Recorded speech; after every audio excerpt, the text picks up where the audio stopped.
আচ্ছা, আপনি সবসময় গীতা পাঠ করার কথা বলছেন, সূচি অসুচি বলে তো একটা কথা আছে, যখন তখন গীতা পাঠ করলে ভগবান যখন পাপ দেবে তখন বুঝবেন, এরকম ধরনের কথা আপনাকে বলছে।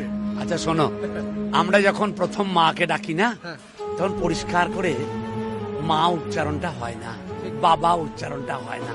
প্রথমে দেখবে মা বলতে গিয়েও মা মা হয়, মা কিন্তু বুঝে নাই যে আমাকেই ডাকছে। আচ্ছা, গীতা জননী সে কি রাগ করে গো? সে তো আমাদের আশ্রয় দিয়েছেন। তার সমস্ত কিছু, আমাদের ভিতরের যে রিপুগুলো আছে, সেই রিপুগুলোকে দমন করার জন্য, ইন্দ্রিয়গুলোকে বসে রাখার জন্য, আমাদের এই যে বললাম না আজকে স্থিতবজ্ঞের কথা, আমাদের স্থিতবজ্ঞ হওয়ার জন্য তো গীতা। ডেট অফ বার্থটা জানি, ডেট অফ ডেথ তো কেউ জানি না। তাহলে ডেট অফ বার্থ থেকে ডেট অফ ডেথ পর্যন্ত এই যে লম্বা পথ, এই পথ কিন্তু কণ্টকাকীর্ণ পথ।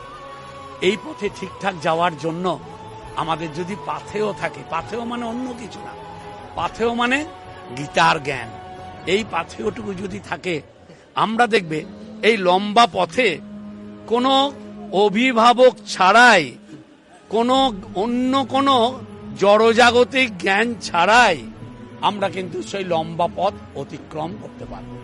ওই পাপের কথা বললে না, গীতা মাহাত্ম্যে বলে দিয়েছেন, গীতা নামানি বক্সামি গুজ্জানি শ্রীনু পাণ্ডব কীর্তনাথ সর্বপাপানি বিলয়াং জানতি তৎসনা।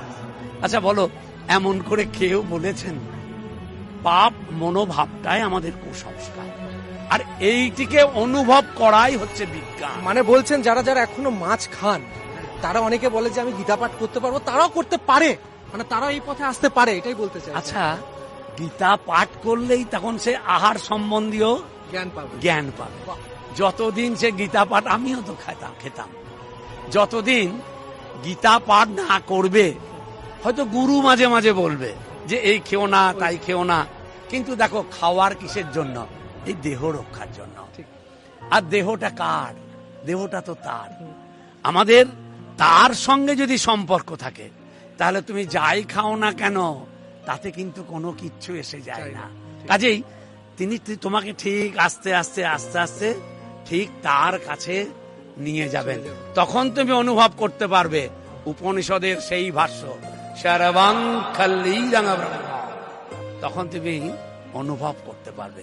তাই মজে থাকো, তার নামে মজে থাকো, আর তার নামে মজে থাকার জন্য তার শিক্ষায় মজে থাকতে হবে। পাপবোধ মনে রেখো না, তিনি পাপও নেন না, তিনি পুণ্যও নেন না, তিনি যে আত্মা।